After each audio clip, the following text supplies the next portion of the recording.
At pagkasabik, damdamin hindi masambit, sulyap na may pag-ibig at walang buwang sa bibig.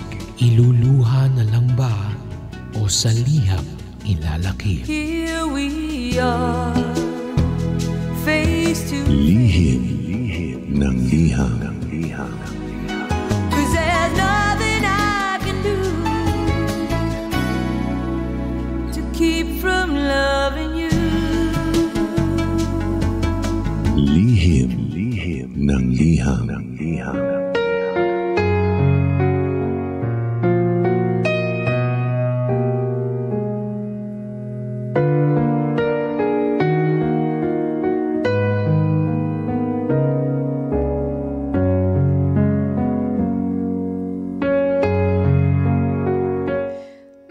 Lindsay. Hello po sa buong pamilya ng Energy FM. Palagi po akong nakikinig dito sa bahay namin tuwing umaga. Masasabi ko po na I am a growing fan of Lihim ng Liham. Gusto ko lamang din pong humingi ng advice mula sa inyong lahat. Hindi ko na po kasi alam kung anong dapat kong gawin. Feeling ko, mawawala sa akin tong lalaki na to kapag wala pa akong ginawang move. Ganito po kasi yun. A little background. Ako po ay nagmula sa isang long-term relationship, DJ Lindsay. 7 taon.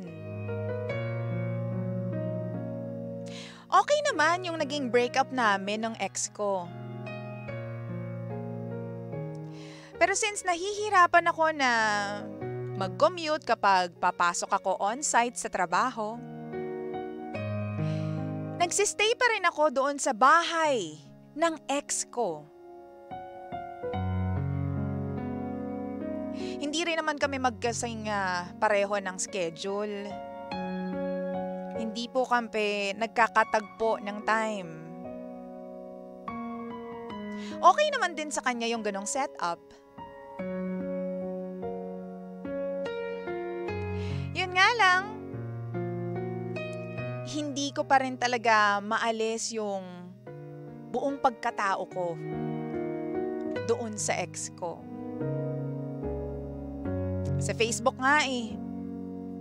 Pag merong nakakatawa na post, hindi ko alam pero auto tag ang ginagawa ko sa ex ko.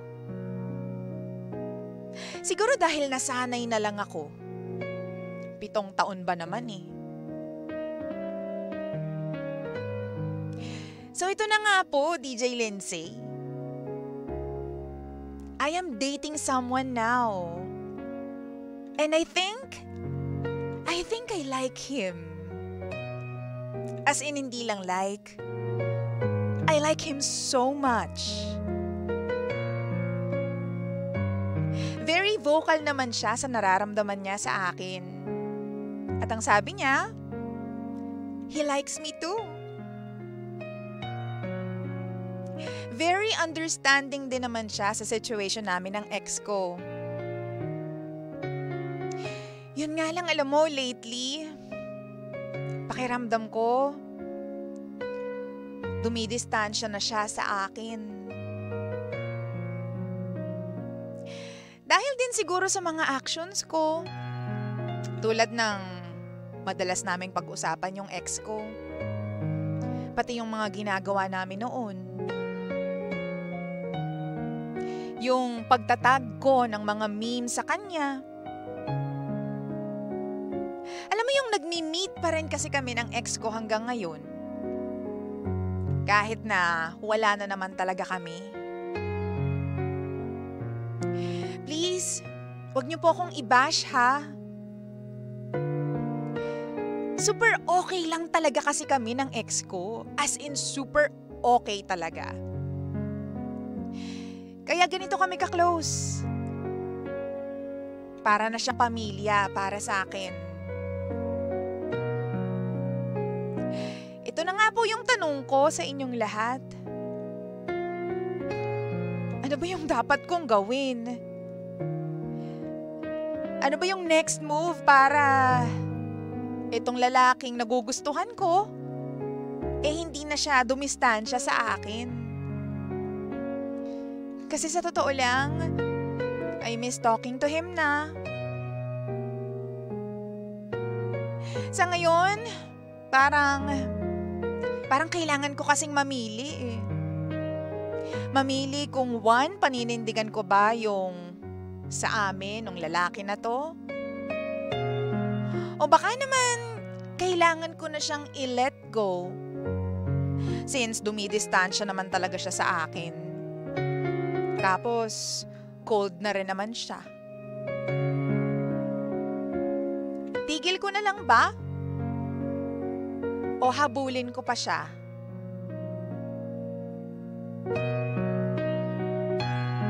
Lindsay, tawagin niyo na lamang po ako sa pangalang Queenie. At ito ang lihim ng aking liham.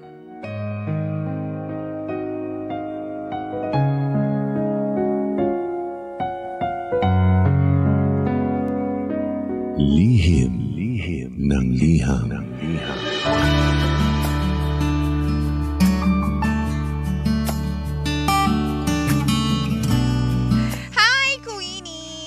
Oras muna natin sa buong kapuluan. Check your time. Oo. 9:11 na po ng umaga. Hoy, Queenie, kamusta ka naman dyan? Bakla ka ng taon. Bago yan pala, teka lang. May babatiin muna ako. Good friend of mine. Nasa na yun? Wala na naman. Natabunan na naman. Oo. Si Attorney Mark Runyes. Hello naman sa'yo, brother. Babatiin po natin yung kanyang boss daw, Associate Justice Roberto Quiroz and his entire staff sa Court of Appeals. Magandang umaga po sa inyong lahat. Akalain mo yung mga nakikinig sa ating ganyang kataas na mga tao. Grabe naman, oo. Maraming salamat. Uy, Mark, gawan mo nga ako ng kontrata.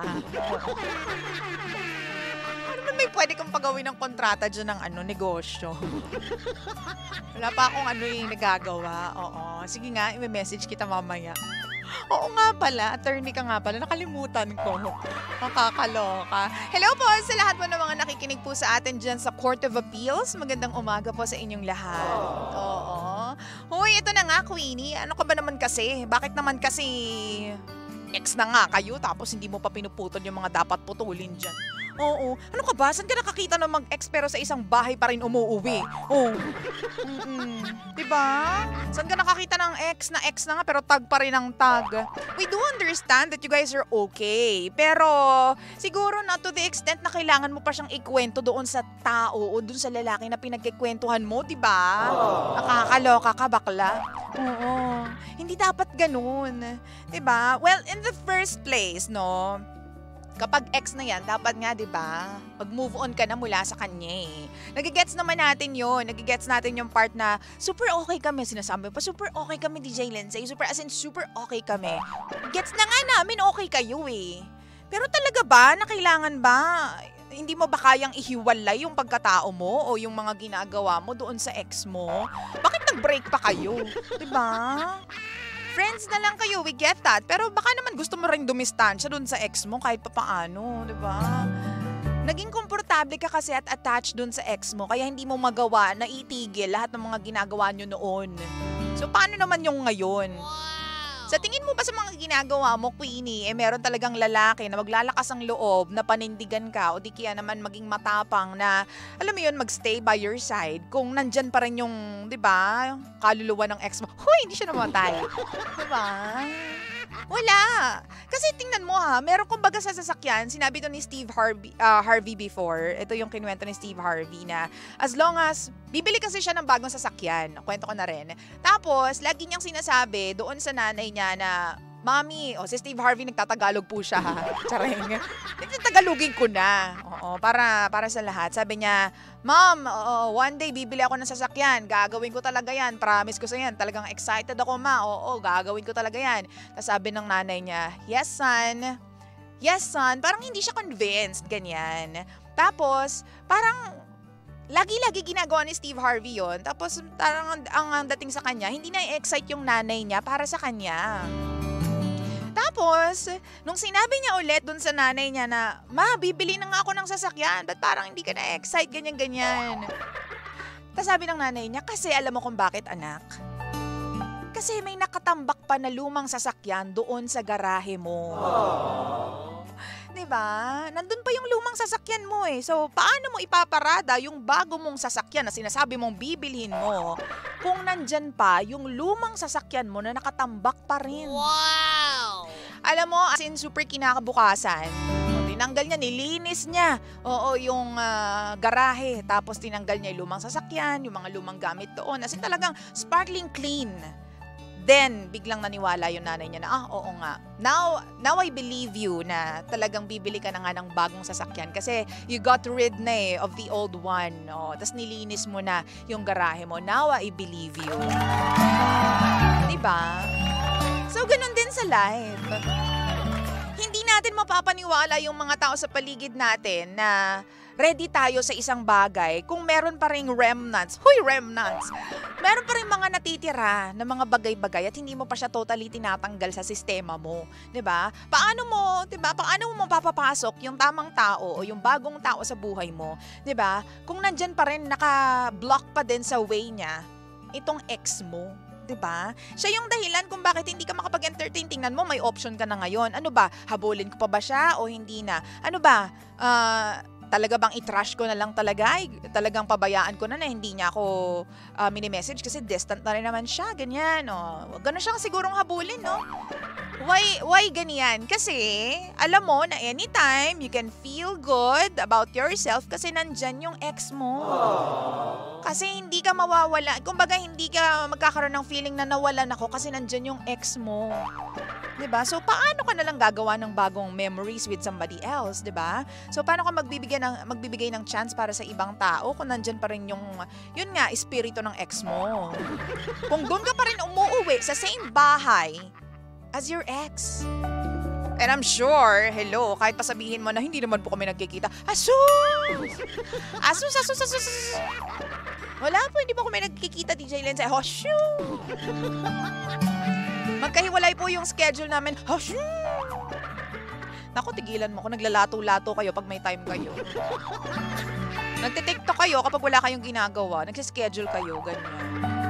Diba? So, hindi talaga, wala kahit sinong lalaki na makitaan ka ng ganyang ginagawa, no? Kahit pa super gusto ka niya, sabihin mo pa, kahit 10 times o 20 times, 100 times na gusto mo rin siya, hindi maniniwala sa'yo kasi hindi nagmamatch yung audio dun sa video. Yung sinasabi mo sa ginagawa mo, hindi nagmamatch. You see, kaya walang maniniwala, te. O ayusin mo, tanggalin mo yung ex mo sa iyong sistema para may maniwala sa'yo, di ba? Oo. Ito, magbasa nga tayo ng comments dito ng mga pangga natin. Tingnan natin kung may mga G na G ba for today's video. Oo. O, sabi ni Ate Faye Lara na nag-send na naman po ng stars. Maraming salamat, Ate Faye. Sabi dito, dapat wala na sa picture ang ex mo. Ex na nga yun eh. Diba, Ate Faye? Ganyan talaga pag ex na. Ibig sabihin kasi, past dati noon. Yun ang ibig sabihin ng ex. Bakla ka ng taon talaga. Sabi ni Je sa Limbaga, tag-ex na. Ex na, it means past mo na yon. Siyempre, nasasaktan yung lalaki sa tuwing kinigkwento mo sa kanya yung past mo. Pag mahal mo yung bago mo, dumistansya ka na doon sa ex mo. Tama lang din na naging cold siya sa'yo, di ba, yung lalaki na yon. Kasi ikaw, hindi din mismo nagbibigay ng dahilan para lumayo loob niya sa'yo eh. Pag mahal mo yung bago mo, i-let go mo na yung ex mo. Ganarn! Oo. Tara. Parang ang lalim ng hugot nitong pangga natin si Je sa Limbaga. Tapos sabi naman ni Ate Rovicel, ang dapat mong gawin, kalimutan mo na si ex. Huwag ka na makipagkita kay ex, di ba? Ex nga dapat ekis na rin yan. Tari mo dun sa part na yun. Naisip mo yun, Ate Rovicel, bumili ka ng pabango ko para masaya. Oo. Yung mga pinramis ninyong bibilhin ninyo, nakukunin nyo ito pag hindi nyo kinuha. Sinasabi ko sa inyo. Oo. O, sabi ni Abet Mendoza. May naalala ako dun sa Mendoza. Oo. Kilala mo rin. Sabi ni Abet, ex na nga eh. Anong hinihintay mo? Mag-move on ka na. Mag-focus ka na lang doon sa bago mo. Diba? Watching from Los Angeles. Los Angeles. Sorry naman. Los Angeles, California. Good morning po sa inyong lahat dyan sa Los Angeles, California. Wala lang. Musta kayo dyan? Pangarap kong pumunta dyan one day. Sabi naman ni Mark, bad yun. Huwag mo i-gaslight yung sarili mo, ate. Ikaw ang dahilan kung bakit siya naging cold, di ba? We support breakup here. Iwan mo na yan, yung ka-fling mo, bumalik ka na dun sa ex mo. Unfair ka kasi sa unfair. Di ba? Alam mo, magkabalikan na lang kayong dalawa. Total, hindi rin kayo naghihiwalay. Oo. Magiging toxic lang kayo para sa mga tao na dadating sa buhay ninyong dalawa. Kasi parang nagpe-pretend lang kayo na okay na ako I've moved on already pero nasa iisang bahay pa rin. Oo, I've moved on already pero tinatag mo pa rin sa mga Facebook post o sa mga memes mo. Ano na lang sasabihin ng iba, 'di ba? I'm sure itong lalaki na to, yung ex mo, kung meron man din siyang nagugustuhan na babae, will be in the same situation as dun sa lalaki na nagugustuhan nitong letter sender natin. Oo, ganyan din yung pakiramdam. Uy, bakit ex na kayo? O bakit nasa iisang bahay pa din kayo? Ex na kayo pero ba't lagi ka pa rin tinatag nitong babae na ito? 'Di ba? Yun. Sabi naman ni Yvonne, hello, Ate Sender, napapansin ko sa sistema na ginagalawan mo is hindi mo pa rin ma-let go yung yung past ng ex mo. I think you need to let go of your past and ex mo para makita at mahanap mo na talaga yung true happiness mo. Minsan kasi hindi natin nami-meet yung contentment at happiness ng sarili natin kasi nakakulong pa rin tayo sa mga nakakasanayan natin. Kaya if gusto mong lumigaya ng totoo at buo, i-let go mo na ang mga bagay na nagbibigay ng doubt sa iyo. Ang tara. Napakalalim naman. Forevermore, Carjack. Pag ex na itapon mo na lahat-lahat ng bagay na binigay niya sa'yo para mapakita mo doon sa bago na wala na talagang halaga yun. Diba? Ex mo na eh. Tama nga naman. Yun nga, yun talaga yung alam mo yun? Ayun yun. Yun nga, yung sinasabi ko, doon lang talaga magfa-fall lahat. Oo. Kapag ex, lumayo na. Respect each other. Nag-break na kayo eh. Diba? We're not together anymore. Oh. So maghiwalay. Huwag mo sasabihin sa akin, friends naman kami, DJ Lindsay. Oo, pero bago kayo naging friends, naging mag-ex muna kayo ng 7 years. Diba? So paano mo mare-renew yung sarili mo? 'Di ba? Paano ka makakapag-up into another level kung nandiyan ka pa rin? Nakabaon ka pa rin diyan sa ex mo na 'yan, 'di ba? Oo. So 'yun, sinasabi ko sa iyo, tigilan mo yung ex mo para you can welcome another person to come along sa buhay na ito, 'di ba? O para may bago naman, para may change naman. Wow! 7 years na nga kayo, hindi ka ba nagsasawa? Oo. But there must be a reason why you guys broke up. So, dapat alam mo kung ano yung mga rason na yun, ganyan. Kasi ang lalaki, hanggat hindi mo binabarayan, hanggat hindi mo binigyan ng, hindi mo dinraw yung line sa lalaki, hindi titigil yung mga yan. Kaya as long as tinatag mo siya sa mga photos, as long as pumupunta ka pa rin sa bahay, dun ka pa rin umuwi, tatanggapin ka lang ng lalaki.